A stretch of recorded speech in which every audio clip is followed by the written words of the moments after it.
അത് സാധനം എല്ലാം തീർന്നിട്ടാന്നല്ലുള്ളത്. താനോട് വരുമ്പോൾ വാങ്ങാൻ പറയുന്നു. വിളിച്ചു പറഞ്ഞാലോ.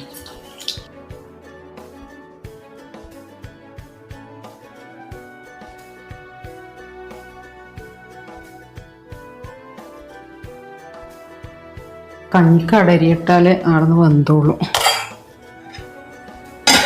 ഫോൺ വിളിച്ചു പറയട്ട്.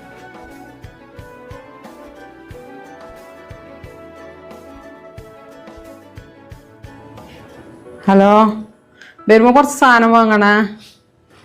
വരൂല? ആ, ഉള്ളി, ഉരുളക്കിഴങ്ങ്. എന്നാ ഞാൻ വാട്സപ്പിൽ അയച്ചുതരാം. ആ ശരി.